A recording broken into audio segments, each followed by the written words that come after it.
Muy buenas a todos y bienvenidos al episodio 93 del podcast Historia, el programa con el que cualquier persona puede aprender sobre historia independientemente de su formación o nivel de conocimientos previos. Soy Óscar Hernández, historiador y divulgador histórico. Me puedes leer en mi web Historia y puedes seguirme y contactar conmigo en mis perfiles en Facebook, Twitter, Instagram, YouTube y TikTok. La imagen que tenemos construida en el imaginario colectivo sobre la antigua Roma está basada en mucha medida por todas las películas que hemos visto, todas las series que hemos visto, todos los libros y novelas que hemos leído, etc. Y si nos vamos a ese imaginario colectivo, estoy seguro de que hay muchísimos bulos, tópicos, mitos y demás relacionados con la antigua Roma que todavía persisten a pesar de todo. Y si cogiéramos una categoría dentro de esos bulos, a lo mejor la categoría de espectáculos de masas en la antigua Roma ganarían. Gracias a películas, ¿no? Como Gladiator, que inmortalizó esa visión de los gladiadores que aún sigue perviviendo en ese imaginario colectivo.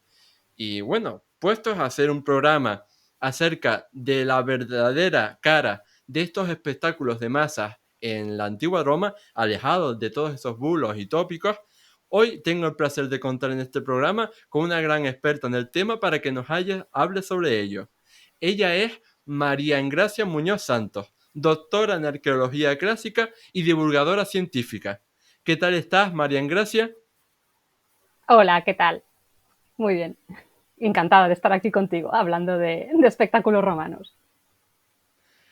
Para mí es un gran placer también tenerte hoy aquí en este programa porque te seguimos en redes sociales desde hace varios años y entonces pues siempre es un placer conocer a gente, ¿no? A la que seguías desde hace años, pero no le ponías, digamos, cara, ¿no? Pantalla a pantalla. Efectivamente, sí, me pasa lo mismo con vosotros. de, para que se aclaren nuestros oyentes, tú hiciste una tesis doctoral, ¿no? Sobre los espectáculos en la antigua Roma.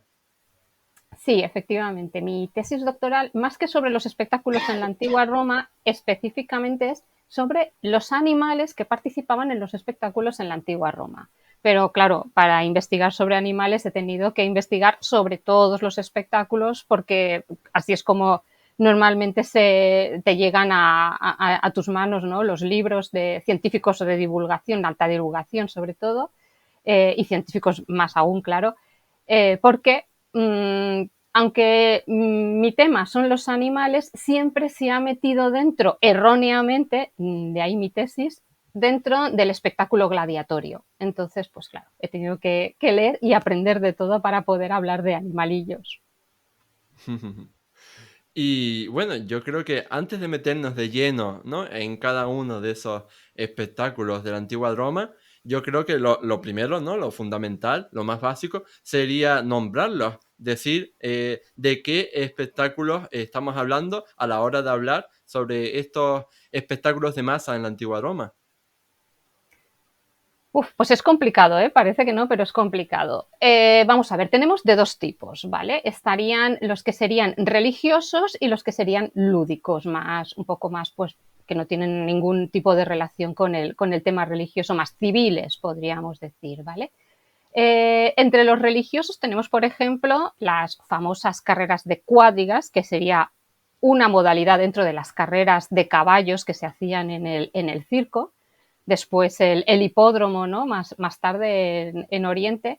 Y también estarían ahí metidos los teatrales, por ejemplo, que todo el mundo se olvida de ellos. Yo, por ejemplo, me olvido de ellos porque en nuestra actualidad son más bien literarios, ¿no? Pero hay que tener en cuenta que estarían dentro de ese grupo, ¿vale? Y luego los que serían más lúdicos, más cívicos, ¿no? Podríamos decir, son los de anfiteatro en general. Y ahí pues es donde estarían las venaciones, las dramatizaciones a la hora de ejecutar a condenados a muerte, por ejemplo, y también estarían las luchas de gladiadores. Estos, que son los que más nos gustan a nosotros, son los que sobre todo los gladiadores, no gustaban tanto a los romanos, curiosamente. Eso nos resulta muy, muy curioso, ¿no? A nosotros. Entonces, pues eso, hay que hacer siempre esa división porque los dos no tienen las mismas connotaciones de cara, pues eso, a la edición, al público, la recepción y qué sentido tenía para el romano, aunque para nosotros nos parezca todo que es un global y todo es lo mismo, ¿no? Pues siempre hay que hacer esas dos distinciones. Hmm. Y yo creo que esta distinción es muy importante para siempre tener en cuenta que no podemos mirar al pasado con los ojos del presente y que tenemos que darnos cuenta de que esas personas que vivieron hace 2000 años eran radicalmente diferentes a las personas que vivimos en el siglo XXI.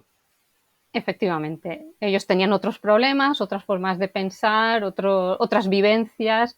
La guerra estaba ahí siempre, la vida era mucho más violenta que la nuestra. Entonces, pues claro, ahí es donde hay que contextualizar este tipo de espectáculos, en esa vida marcial, violenta, que para nosotros nos puede resultar una burrada, una bestialidad muchas veces, ¿no? Algo tremendo, sangriento, demasiado violento para nuestra forma de pensar de la mayoría, porque aún quedan residuos de esa violencia en algunos aspectos de nuestra vida, pero sí, es muy importante contextualizar y no verlo todo con nuestros ojos. Es complicado ponerse en la piel de un romano, pero hay que intentar hacerlo. Mm. Y si tuviéramos que hacer, ¿no? En grosso modo, una lista de características comunes que agruparan, ¿no? A todos estos espectáculos en la antigua Roma, ¿cuáles serían esas características? Por ejemplo, en cuanto a público, en cuanto, no sé, a objetivos.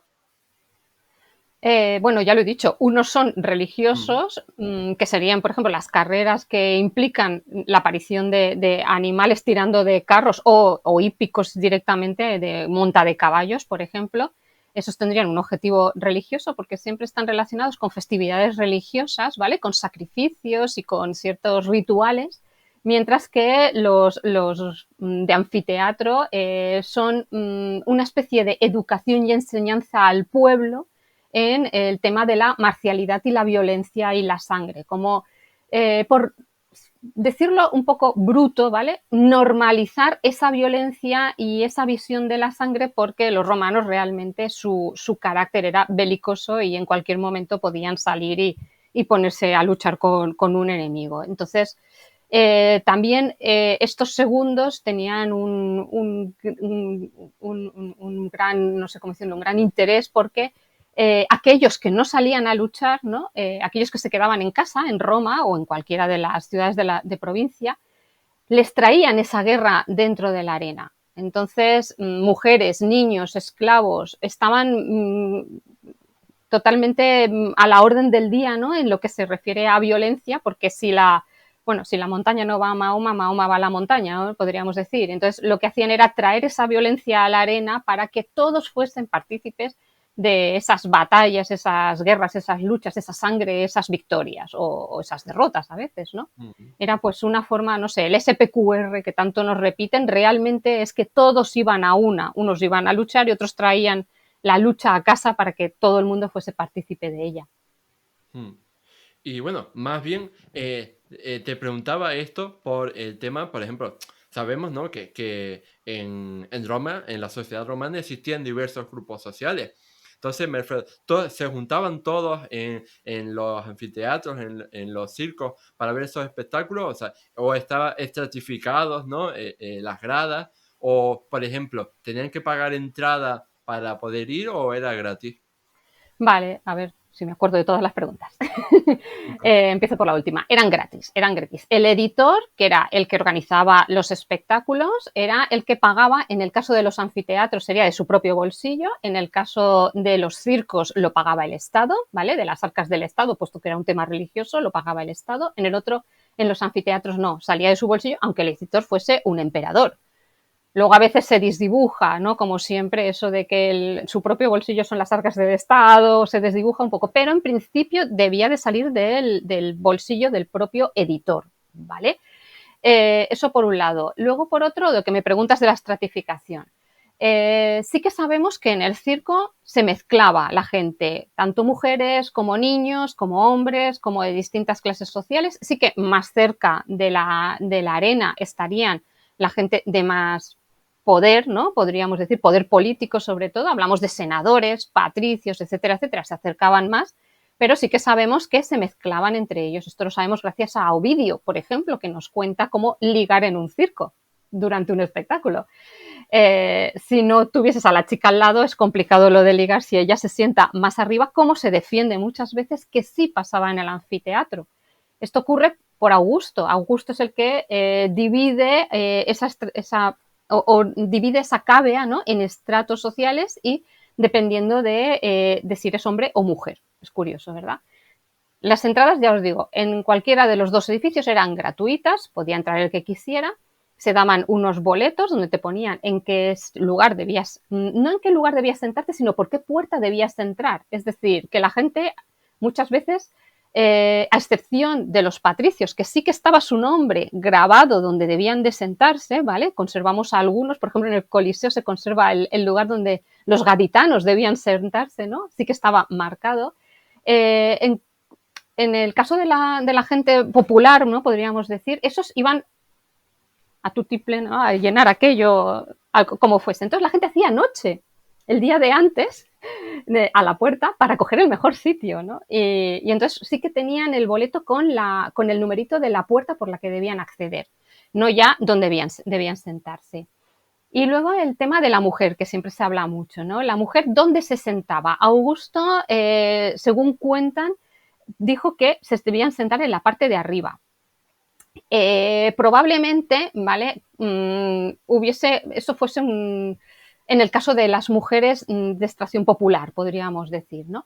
Las mujeres de los patricios, de los senadores, dudo mucho que se sentasen arriba con los esclavos o con la gente más bajuna, ¿no? Podríamos decir.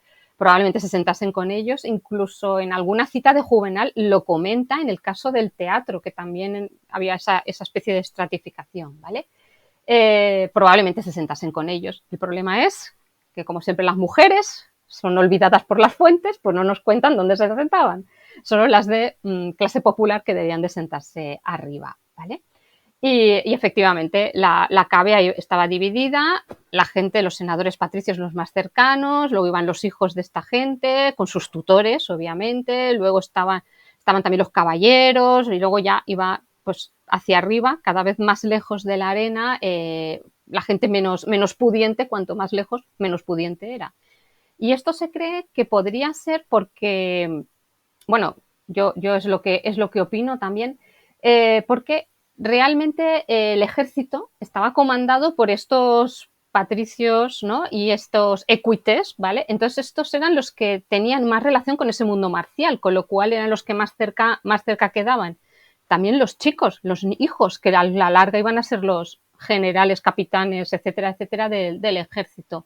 Y entonces este tipo de espectáculos estaba dedicado a ellos, a este aprendizaje, ¿no?, para después la violencia que iban a observar en el campo de batalla. Por eso tampoco las mujeres populares tenían demasiada cabida, ni los esclavos, ni la gente menos pudiente, porque no iban a ir al ejército, y estos eran los que se sentaban más arriba. Se cree que podría ser por ese motivo.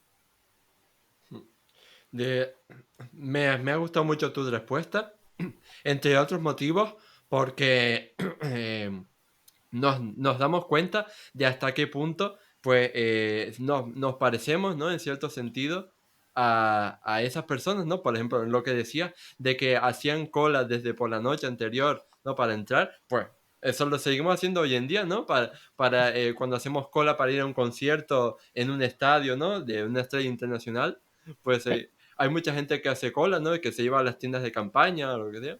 efectivamente.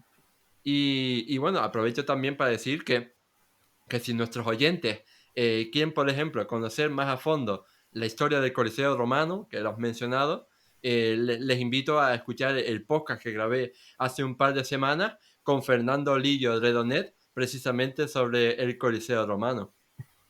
Sí, que además prologo yo el libro que le he escrito Sí, sobre el tema. Sí. lo leí, lo leí. Ah, ya ves, todo está vinculado. El mundo es un Todo, todo. pañuelo.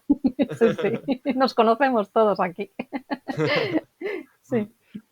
Así que, si te parece, nos metemos de lleno ya en ese mundo particular de los espectáculos y empezamos con, pues, ¿qué te parece con las famosas carreras de carros? Que se ven, por ejemplo, y quedaron inmortalizadas en Hollywood por películas como Ben-Hur. Sí, sí, efectivamente. Pero hay que tener en cuenta una cosa. Nosotros lo que vemos en Ben-Hur, por ejemplo, son carreras de cuadrigas, es decir, de 4 caballos, ¿vale? Pero Ujú. había muchos tipos de espectáculos que se daban en el circo con caballos. Lo he estado diciendo hace un ratito.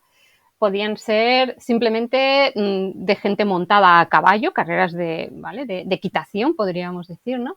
Y luego había vigas de 2 caballos, trigas, cuadrigas, etcétera, etcétera. Se cree que hasta podría haber carros tirados por 8 caballos, 4 delante y 4 detrás, en plan, como por ejemplo en el oeste, ¿no? Cuando salen las películas las caravanas estas tiradas por 4 caballos, ¿no? Ujú. O sea, que se los ponen en fila, ¿no?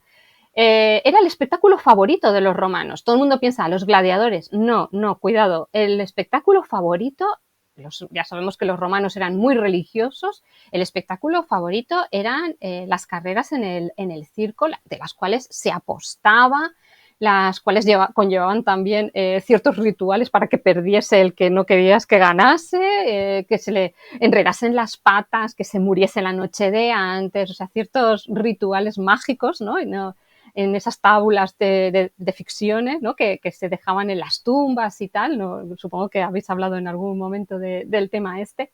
Y eran los espectáculos favoritos, lo sabemos porque a tenor de las representaciones iconográficas que tenemos, ¿vale? Mosaicos, lucernas, figuritas, lo que se nos pueda imaginar, pinturas parietales, lo que sea, es el que más volumen tiene. La mayor cantidad de representaciones que tenemos son las de carreras en el circo, con lo cual, si la gente representaba eso en su casa, es porque era su favorito, ¿no? Su espectáculo favorito. Y las segundas serían las venaciones, que luego supongo que me preguntarás sobre ellas, y las terceras son los gladiadores, son las que menos gustaban en ese ranking de 3, los que menos gustaban eran las luchas de gladiadores, las que más, las carreras de carros, esos les encantaba. Es más, luego estas siguen llevándose a cabo en el Imperio de Oriente, es algo que se hereda en Oriente, mientras que los gladiadores dejan de utilizarse en un momento dado, y eso tiene una continuidad muy larga. Mm. De hecho, por lo que tengo entendido, había hasta equipos, ¿no? O sea, me refiero que cada corredor no corría, digamos, por su cuenta individualmente, ¿no? Sino que formaba parte de un equipo, como si fueran las escuderías, ¿no? De la Fórmula 1 actual. Sí, sí, algo parecido. Aunque recuerda, tenemos que ponernos en Por mentalidad supuesto. de los romanos. Sí, había cuatro equipos y competían entre ellos y había favoritos. Estaban los rojos, los blancos, los azules y no me acuerdo cuáles eran los otros, pero bueno, había cuatro colores, los 4 colores representaban a cada uno de los equipos de la gente, que los hinchas que estaban en las gradas, que animaban a Mm. su propio equipo, por el cual habían apostado, obviamente, y digamos que todo el equipamiento de ese equipo corría a cargo de una persona, es decir, esa persona era quien contrataba al auriga, que era la persona que corría, el que entrenaba a los caballos, que además el tema de los caballos, luego si me lo recuerdas te lo comento porque era muy curioso, y también pues estaban los que echaban agua a los caballos y al suelo para que no se levantase tanto polvo, que también lo pagaba su equipo. Y luego, curiosamente, los emperadores también tenían unos equipos favoritos, a los cuales pues apoyaban económicamente o no apoyaban al resto para que perdiesen en esa competición. Que la competición eran, lo cuento, 7 carreras, ¿vale? Dar vueltas a la espina. Si recordamos, el edificio del circo es ese alargado, con una espina en medio, un murete en medio que estaba decorado, ¿vale? Y se dedicaban a dar vueltas, 7 vueltas. En un principio a veces fue retocado esto y se añadieron y tal, pero bueno, lo básico eran 7 vueltas. Y claro, ganaba el que antes daba esas 7 vueltas. Ahí pues podía pasar de todo. Podía haber accidentes, podía morir el auriga, podían morir los caballos, podía haber mil cosas, como en la película Ben-Hur nos lo cuentan. No habían pinchos en las ruedas, eso no, ojo, para destrozar a las otras, no. O sea, si había accidentes era realmente un accidente laboral, no era ese tipo de accidentes. Y nada, ganaba el que primero llegaba a la meta y además era considerado héroe. No solo, curiosamente, no solo el auriga, también el caballo, que era lo que te venía a contar. Como ves, me enrollo mucho. El caballo principal era el que tenía que llevar al resto de los 4 caballos para hacer el giro. Era el que sabía el camino, digamos, porque los caballos, solo los centrales, iban atados. Los laterales iban atados a la persona mediante las riendas que el auriga llevaba atadas a la cintura. O sea, él dominaba los caballos con la cintura y en la mano llevaba el látigo, ¿vale? Para azuzar a los caballos. Y entonces el principal era el que obligaba al resto a girar en un momento dado. Con lo cual, cuando se acababa la carrera, vencían tanto la auriga como ese caballo. Y entonces en los mosaicos, si nos fijamos, cuando veamos un mosaico de esta temática, veremos que sale el nombre de la auriga y el del caballo también. Yo creo que tenía que ser un espectáculo totalmente grandioso, y no solo por el espectáculo en sí, sino porque, por lo que yo tengo entendido, en el Circo Máximo, por ejemplo, se calcula que podrían haber entrado más de 200.000 personas, Imagina. lo que es mucho más, ¿no?, que un estadio moderno, ¿no?, como el Santiago Bernabéu o el Camp Nou. Sí, sí, sí, claro, ahí cabía todo, pero tenemos que imaginarnos la euforia, ¿no? De no solo de lo que está pasando en la arena, sino que está pasando a nuestro alrededor, pues como Claro. pasa ahora en cualquier tipo de encuentro multitudinario, que acaba todo el mundo, pues mezclado, ¿no?, sus sentimientos con el de los demás y todo el mundo pues acaba gritando, aplaudiendo, chillando, aunque a ti eso ni te guste. O sea, porque a veces pasa, ¿no? A alguien no le gusta el fútbol y acaba yendo al fútbol por el motivo que sea y termina chillando y gritando sin saber lo que está haciendo, pero es porque se contagia, ¿no?, de los demás. Entonces esa euforia es muy importante porque hacía que todos fuesen a una, ese PQR que habíamos comentado, hacía que todo el mundo fuese a una. A mí me parece interesantísimo el tema este. Mm. Y ya que hablamos del circo, a lo mejor quieres comentarnos en qué consistían los famosos juegos de circo que también se celebraban allí. ¿Qué juegos de circo?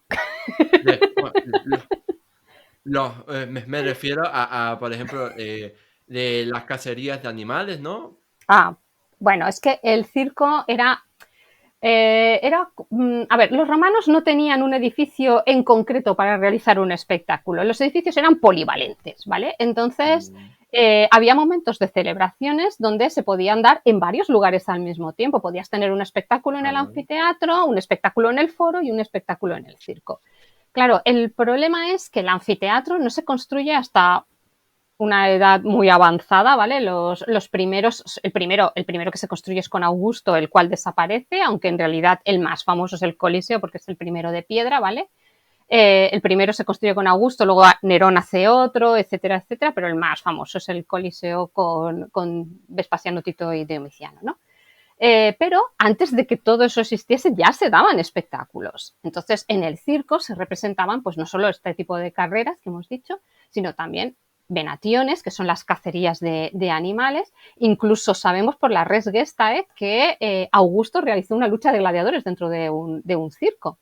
Entonces estos lugares eran, todos los lugares eran polivalentes, podríamos decir. En la regia también se celebraban, por ejemplo, algún tipo de espectáculo. Entonces, también debemos de tener en cuenta eso, que nosotros es que tenemos esa manía de clasificar todo como si fuesen cajas, ¿no? Donde todo tiene que ir bien acotadito, pero no, realmente es como nos pasa a nosotros, ¿no? Pues que muchas veces un lugar, aquí por ejemplo en Valencia ha pasado, en el llamado Ágora se ha celebrado desde partidos de tenis hasta ahora lo tiene Caixa Forum y hace exposiciones. Entonces, son edificios polivalentes. Ellos no tenían unos edificios tampoco asignados para cada uno de los espectáculos. Así que en el circo se realizaban muchos tipos de espectáculos, las venaciones, que además tenemos representadas en iconografía, este tipo de cacerías dentro del circo. Mm.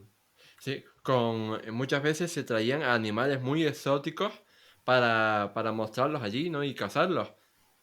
Sí, sí, sí, efectivamente. Vuelvo a repetir lo que había dicho antes. Mm, Esto es porque de esa manera se demostraba que el romano tenía un poder sobre la naturaleza. Entonces el mm, animal era capturado, no tenía ningún sentido cazarlo en el lugar de origen, tenía más sentido capturarlo, llevarlo a la arena y cazarlo en la arena porque era una cacería de mm, todo el mundo romano, de todos los romanos que estaban asistiendo en ese momento al espectáculo. Eran partícipes todos de esa cacería. Y era esa forma de demostrar el poder que tenía Roma sobre la naturaleza, ¿no? Soy capaz de capturarlo, de llevarlo con vida y luego matarlo cuando yo quiera. Entonces, animales exóticos, pues podíamos ver cocodrilos, rinocerontes, elefantes, jirafas, linces, por ejemplo, linces que llegaban desde la Galia, que Julio César llevó uno, ¿no? Al foro donde representó una de estas cacerías. Pero vamos, cualquier tipo de animal que nos pudiésemos imaginar dentro del imperio, incluso un tigre, cuando todavía el imperio no había llegado a Oriente, Augusto recibió un tigre, el cual exhibió dentro de un espectáculo romano. Así que sí, llegaban cualquier tipo de animal. Cuanto más exótico, mejor. Claro, mm, era diferente, era una novedad para el pueblo romano. Animales que nunca habíamos visto. Y para nosotros es una cosa normal. Con la pantalla vemos cualquier tipo de animal o vamos al zoo y los vemos, ¿no? Pero claro, un romano tenemos que pensar que no tenía toda esa... Y había gente que no se movía de Roma, no podía salir no viajaba, se quedaba en Roma viviendo. Esos animales debían de ser espectaculares para ellos. mm. Sí. Y como mencionaste antes, los combates de gladiadores eran digamos, los terceros, ¿no? Más valorados en ese ranking. ¿Qué nos quieres comentar sobre ellos? Por ejemplo, ¿qué frecuencia tenían, ¿no? ¿Con qué frecuencia se celebraban? O características de los luchadores, si morían, no morían. Bueno, a ver, vamos a contar algunas cosillas de gladiadores. Seguro que esto es lo que más gusta a los que nos escuchan. Lo sé por experiencia. Parece que es lo que más llama la atención. Pues vamos a ver. Las luchas de gladiadores, todos pensamos que esto era como el fútbol. Todos los fines de semana había un partido de fútbol, pero no, debemos olvidarlo. Al año, básicamente, se celebraban 2 veces luchas de gladiadores. Una iba a decir en Marte, por lo del Mm, dios, no. En marzo, por el dios Marte, ¿vale? Porque era cuando empezaba el año militar, ¿no? En marzo. Y luego otra en diciembre, en lo que es nuestra Navidad, ¿vale? En las Saturnalias se celebraba otra lucha de gladiadores. Y luego había otro tipo de luchas de gladiadores que eran como excepciones a la regla, ¿vale? Esas eran las básicas que siempre se realizaban. Pero luego, si un editor quería celebrar su cumpleaños, podía pagar su propia lucha de gladiadores y dársela al pueblo de Roma. A ver, siempre pensamos en el Coliseo, pero podemos pensar por ejemplo, en un Segóbriga, ¿vale? Que es más pequeñito, por ejemplo, ¿no? O en un Pompeya, ¿no? Que no tiene nada que ver con Roma. Luego también los emperadores, pues muchas veces celebraban sus cumpleaños haciendo este tipo de espectáculos. Ya os digo, esto es pagado siempre del bolsillo. Victorias de batallas, de guerras, también se celebraban con este tipo de espectáculos. Entonces, sí que debemos pensar que había 2 básicos, que eran esas 2 festividades, ¿vale? Pero que luego, a lo largo del año, se podía añadir alguna que otra. A ver, era un espectáculo muy caro, con lo cual debemos pensar que no sería algo muy habitual, ¿vale? Y que habría momentos de bonanza económica donde se darían más y otros donde se darían menos. Y bueno, a tenor de esto, pues un gladiador era un objeto, entre comillas, porque nunca podemos hablar de personas, ellos los tenían más como animales, por decirlo de alguna manera, suena un poco bruto, pero eran objetos muy caros, ¿no? A los que había que tener entrenados, alimentar, cuidar, tenían sus médicos y tal, que podemos pensar, eran humanos. Bueno, a ver, ojo, que a nuestros perros les hacemos lo mismo en casa, nuestros gatos tienen sus cuidadores, tienen sus médicos, tienen sus comidas, tienen sus paseos. Pensemos más en este tipo de cuidados, ¿vale? Claro, era una cosa muy cara que había costado mucho dinero comprar, adquirir, entrenar, enseñar, mantener, con lo cual esta idea que tenemos de que los gladiadores morían en la arena debemos olvidarla, ¿vale? ¿Momentos puntuales en los que los gladiadores morían? Sí, efectivamente. Había algunos emperadores que les encantaba ver morir a la gente, pero había otros a los que no. Por ejemplo, Nerón, al que todo el mundo supone como un loco, prohibió expresamente que se matara a nadie en la arena. O Augusto, por ejemplo, también. Entonces, se cree, por estadística, es complicado saber cuántos murieron en la arena, pero por estadística, por las lápidas que han aparecido, que en los 8 siglos, podríamos decirnos, más o menos aproximadamente, que duró la gladiatura, un 10% de ellos murieron en la arena o a causa de algún tipo de herida realizada, bueno, pues eso, sería accidente laboral que hubiese ocurrido dentro de la arena. Así que tenemos que olvidar ese mito de que todos morían en la arena, muy de esta serie Espartaco, sangre y arena, donde la sangre salpica por todos lados. Olvidemos esa idea, no era así, no era así. Y también debemos olvidar la idea, por ejemplo, de que eran esclavos, no eran esclavos. Vamos a ver, la vida de un gladiador era mucho más cercana a la vida militar. No estamos hablando de deportistas, no estamos hablando de deportistas de élite, esto no era un deporte, esto estaba mucho más enlazado con la vida militar, tenemos muchos paralelos que así lo demuestran, no solo en el entrenamiento, en la alimentación, por ejemplo, que era bastante especial para los gladiadores, sino, por ejemplo, en el juramento que hacían al entrar en un ludus, en este cuartel de gladiadores. No podemos llamarlo escuela de gladiadores, hay que empezar a olvidar esa palabra. Perdón, madre mía. Cuando entraban en ese cuartel de gladiadores hacían un juramento que era un contrato verbal con los dioses, ¿vale? Y que no podían romper. Recordemos que, ya lo he dicho, los romanos eran muy religiosos, es decir, romper un juramento a los dioses era sacrilegio.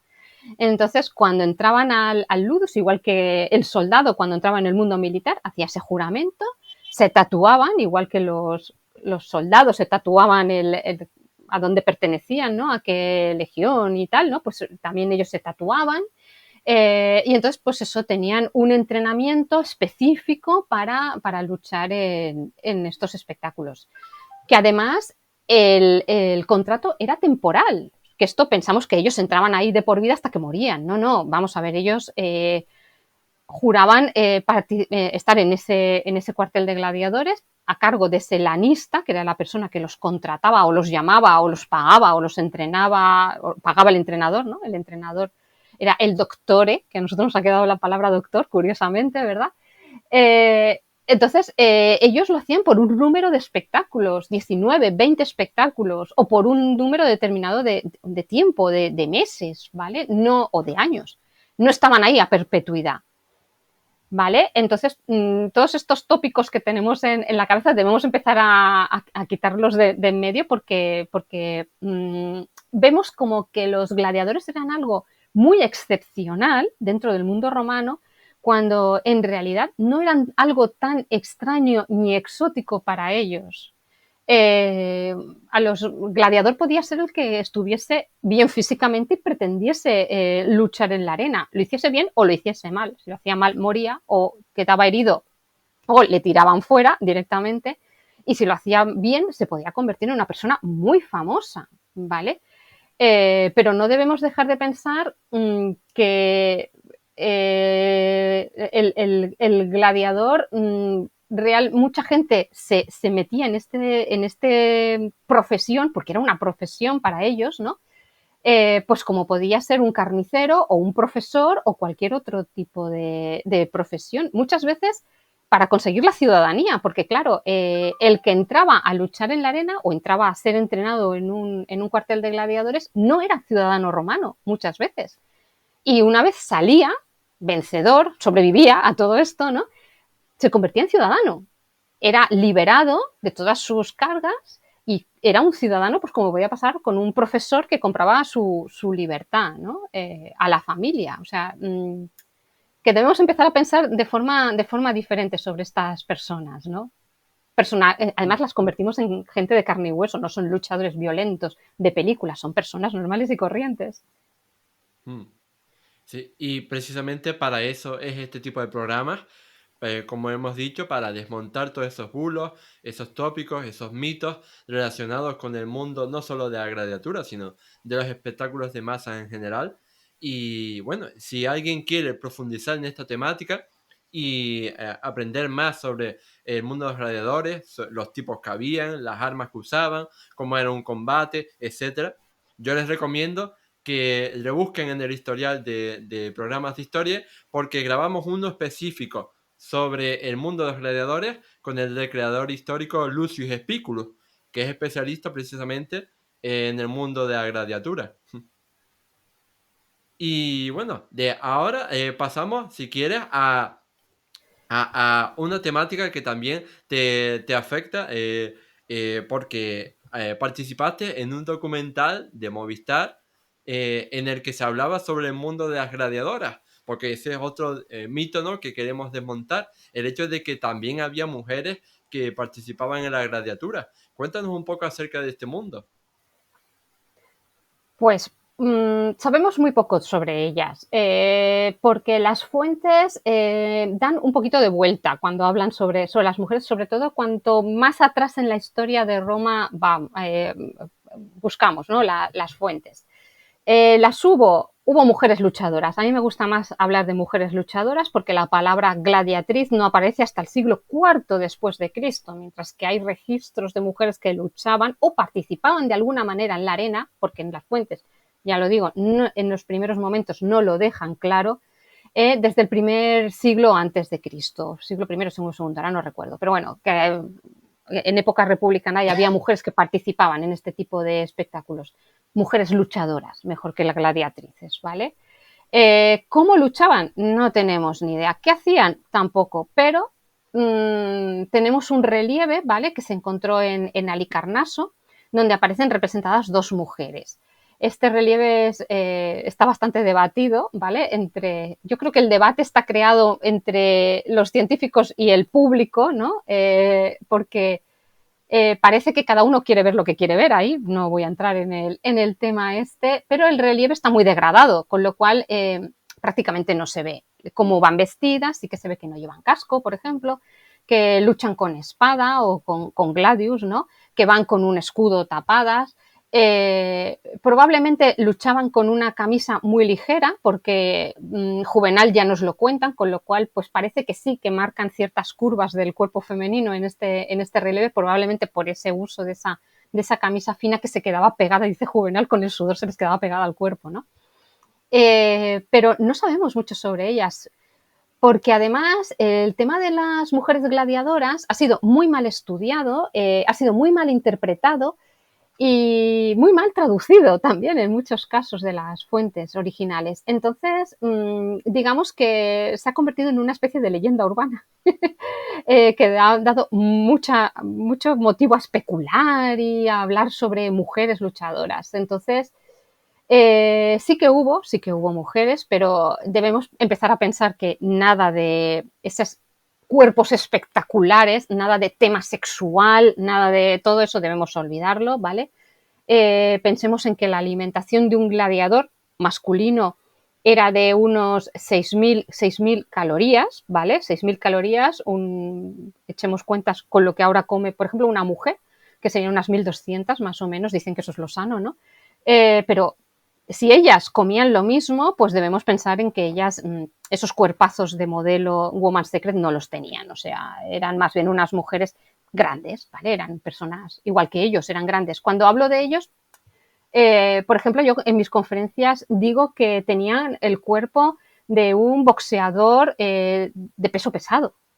Si todos tenemos en mente cómo es un boxeador de peso pesado, bueno, pues imaginemos las mismas características en una mujer, ¿no?, una boxeadora de peso pesado. Entonces, eh, ese tipo de cuerpos no luchaban desnudas, por el contexto romano es imposible pensar que luchasen desnudas, Se ha especulado mucho sobre el tema, se ha llegado a decir, no, es que así los hombres iban a ver mujeres desnudas luchar en la arena. Ojo, cuidado, quien ha ido al Coliseo sabrá que si no es con prismáticos ahí no va a haber un pecho nunca, y menos en plena lucha, ¿no?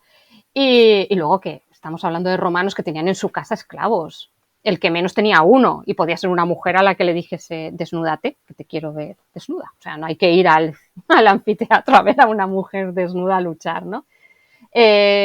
Volvemos a contextualizar, tema marcial, de lucha de militar, la mujer tenía poca cabida, por eso probablemente no hubiese muchas que se dedicasen a esto o no fuesen muy apreciadas, con lo cual se convertían en algo exótico, que solo algunos querían pagar para tenerlas.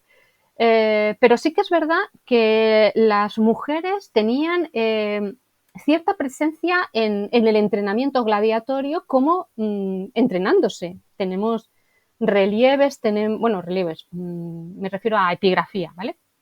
En la que sí que se menciona algunas nobles que eran entrenadas en estos ludus, ¿vale? Que luego no lucharían en la arena, pero sí que el tema marcial siempre, el tema militar está siempre muy presente en esto.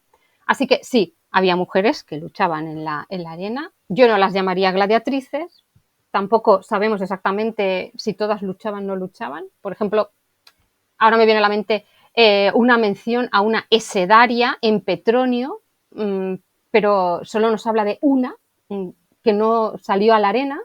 Una sedaria, lo cuento, es una mujer que lucharía llevando un carro, o sea, con un caballo, ¿vale? Así es como luchaban en Bretaña, por ejemplo, ¿no? Entonces, sí que se habla de una sedaria, pero no se nombra en ningún momento ni que luchase ni que hubiese dos, porque para luchar necesitamos a otra persona, claro, ¿no? Una misma no puede luchar. Entonces necesitamos que haga pareja con alguien, ¿no? Entonces, hay que tener mucho cuidado porque no todas las fuentes lo dicen todo, entonces, y leer entre líneas a veces es arriesgado. A mí no, ahí siempre soy un poquito positivista, no me gusta lanzar las campanas al vuelo y especular, inventar, porque si no te lo cuentan, no te lo cuentan. Y los romanos, cuando querían exagerar, lo contaban, vamos, no tenían problema. Y bueno, quizás uno de los espectáculos romanos de masa menos conocidos por el gran público, ¿no? Por el público de a pie, es el de los dramas mitológicos. Por ejemplo, de Fernando Lillo, cuando estuvo aquí hace un par de semanas en este programa, nos contó cómo a veces en el Coliseo Romano llegaron a disfrazar a un condenado a muerte, lo disfrazaron de Ícaro, lo subieron a una altura y lo dejaron caer para que se estrellara contra el suelo, disfrazado de Ícaro, o sea, Efectivamente, que le gustaba también el efectivamente. humor negro. Sí. Bueno, esto es Augusto el primero que hace, que plantea el tema de ejecutar a los condenados a muerte dentro de un espectáculo, ¿vale? Pero, como nos pasa a nosotros con las películas de miedo, cuando ves una, luego quieres una que te dé más miedo. Los romanos eran muy parecidos a nosotros y cuando veían algo demasiadas veces se aburrían y querían pues que eso se le diese un poco más de ligereza, ¿no? Y dramatización. Y fue Nerón el que inventó los dramas mitológicos. Entonces, pues eso, cogían un mito y lo escenificaban.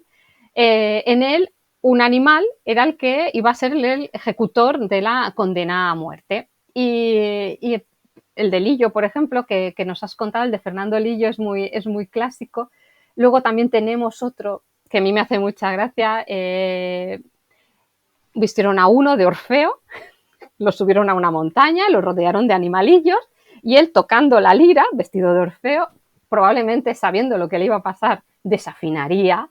Ojo, cuidado, porque él sabía lo que le iba a pasar, pero tenía que tocar, tenía que fingir ese drama, ¿no? La montaña se abría y caía en la jaula de un oso. Claro que lo destrozaba, ¿no? Eran muy corrientes. Lo que pasa es que, curiosamente, aunque el mito era escenificado, el final del mito nunca sabías cómo iba a acabar. Porque, claro, no sabías cómo el animal iba a reaccionar. Entonces tenía esa cosa de ¿lo matarán o no lo matará? Pero el que estaba condenado a muerte debía salir muerto de la arena como fuese. O sea, la condena la debía de cumplir. Y Está el de Ícaro que nos has contado y ahora mismo no me acuerdo de... Hay unos cuantos. Hay uno, por ejemplo, el de Laureolo que robó las manzanas de... A ese le prendieron fuego. Perdón, robó las manzanas del jardín de Nerón, que no acabó la frase. A ese le prendieron fuego.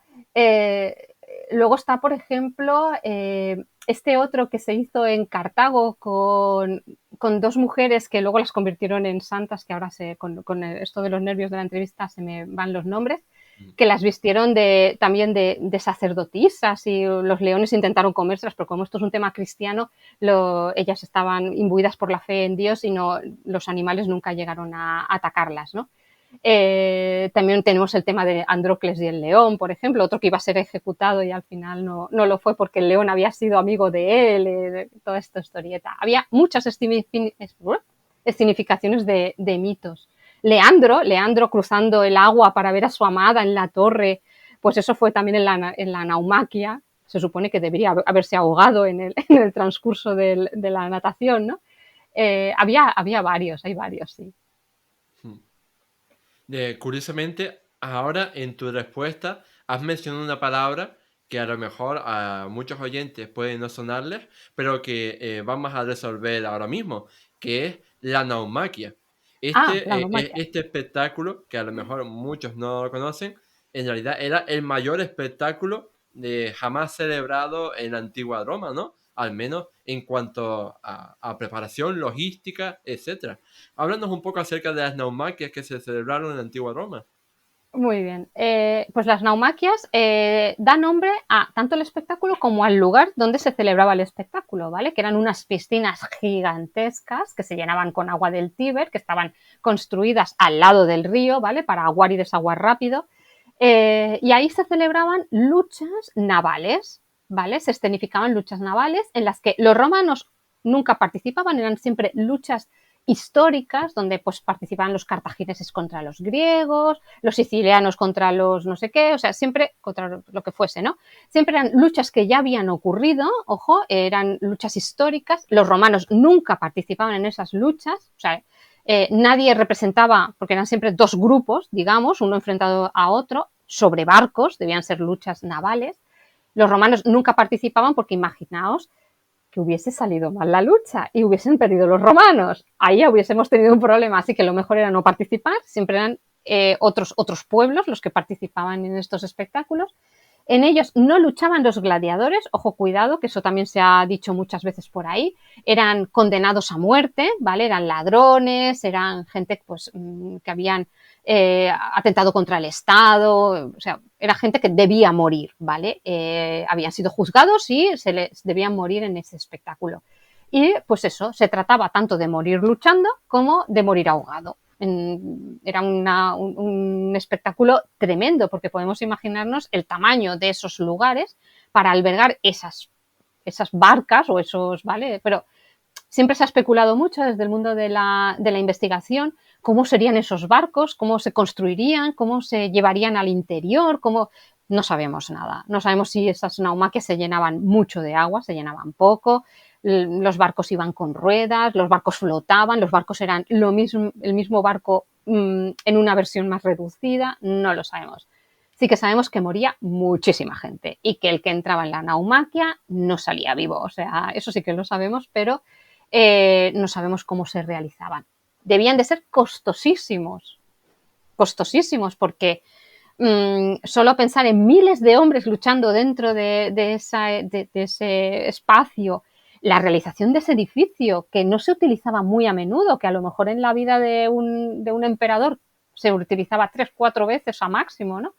Y luego además llenar y vaciar de agua, porque claro, pensemos que ese agua ahí estancada producía enfermedades. Julio César construyó la primera naumaquia y tuvieron un grave problema porque ahí empezaron a proliferar los mosquitos y tuvieron que destrozar ese edificio, colmatarlo de arena y después ahí se construyeron otros edificios encima que no tenían, o sea, edificios de habitación, ¿no? Que no tenían nada que ver con el espectáculo. Entonces era algo muy peligroso, era algo que conllevaba mucho dinero, mucho desembolso. Los barcos, meterlos dentro, construirlos, lo que fuese, la arena. o sea, la arena, digo, la madera, perdón, la madera para construir, todo eso conllevaba un gasto tremendo, así que no era un espectáculo normal, era algo muy excepcional. Mm. De hecho, eh, era tan excepcional que solo se hizo un par de veces a lo largo de la historia de Roma. Como tú has comentado, el primero fue Julio César, después también hizo naumaquia a Augusto, y después creo que Trajano o Sí, por sí, ahí, hubo muy pocas. un par de ellos más lo hicieron. Sí, sí, Y sí. pues por el carácter tan excepcional, ¿no? Mm. Y suntuoso y lujoso y costoso que suponía, pues eso, como tú has dicho, de cavar todo ese lago artificial para llenarlo de agua, para meter a veces cientos de naves, ¿no? Con a lo mejor miles de Ujú. personas ahí. Entonces, evidentemente, era el espectáculo más grandioso, pero a la misma vez el más inalcanzable. Sí, sí, sí, efectivamente. Curiosamente, la más famosa es la de Claudio al desecar el lago Fucino. Este no construyó nada, lo tenía ahí. Ujú. Ese lago debía de ser vaciado, desecado desde época de Julio César Augusto. Todo el mundo escurrió el bulto y Claudio dijo, pues yo lo hago. Y para inaugurar la desecación hizo una naumaquia dentro del lago, que fue la típica que luego quedó en las películas en la que los que iban a morir saludaron a Ave César, los que van a Mm. morir te saludan. Que luego se quedan las películas que lo dicen los gladiadores. No, no lo dicen los gladiadores, lo dijeron en ese momento puntual Mm. solamente y no fueron gladiadores, fueron los condenados a muerte. Y salió mal, salió fatal.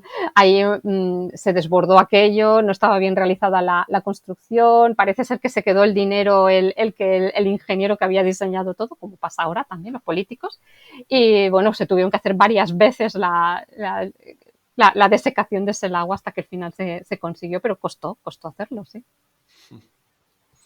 Y bueno, para finalizar ya esta entrevista, quería preguntarte, a ver, si conocías, más allá de las películas, ¿no? Y series que hemos mencionado, si tú como profesional recomendarías alguna película o serie para introducirte o para ver más o menos verídicamente el mundo de los espectáculos romanos.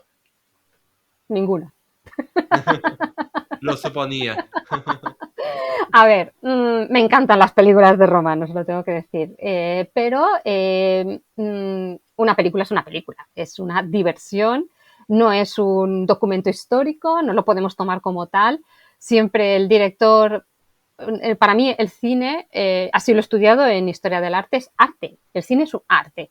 Y pues como puede ser un pintor o cualquier otro artista, ¿no? El que con una ópera o cualquier cosa no criticamos ese tipo de arte, no debemos criticar tampoco el cine porque es un arte y el artista, que es el director, puede tomarse todas las libertades que quiera para vender su producto o hacerlo lo más artístico posible, ¿no? Entonces, son demasiadas las libertades que se toman, eso no es un documento histórico, obviamente está basado en un hecho o en un momento histórico, pero no debemos tomarlo nunca como eso, un documento histórico del cual aprender. Yo ninguna película, documentales muy pocos, o sea, tampoco los documentales cada vez se toman más libertades, cada vez son más dedicados al cine, o sea, con ese objetivo de vender el producto a las cadenas de televisión, cada vez están más imbuidos de ese tema cinéfilo, ¿no? Tampoco, por favor, los libros, hay que leer libros y los libros son donde mejor te cuentan estas cosas. Tampoco novela, ojo cuidado, que la novela, como el Mm. cine, se puede tomar todas las libertades uno que quiera. Muchas veces el que escribe una novela sabe de un tema, pero no es un especialista, con lo cual lo que te está contando puede ser o no verdad, puede haber estado mal documentado, puede haberse informado mal. Entonces, la novela también, lo mismo, hay que leerla por diversión. Yo leo mucha novela histórica por diversión, además tú lo sabes porque las Mm. comparto por redes sociales. Pero para saber de espectáculos, de Roma o de historia hay que leer ensayo. Hay muy buenos ensayos ahora mismo en el mercado, escritos por españoles también ahora mismo.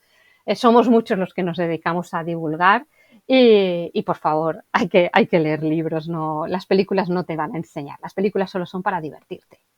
Mm. Pues muy, muy buen dicho. Y nada, pues hasta aquí llega esta entrevista. Yo solo quería agradecerte infinitamente a ti, en gracia, por haber venido aquí a hablarnos un poco más acerca del mundo de los espectáculos romanos. Y por supuesto, invitamos a todo el que nos esté oyendo o viendo en YouTube a que te siga en las redes sociales para aprender un poco más acerca de esa antigua Roma que tanto nos apasiona.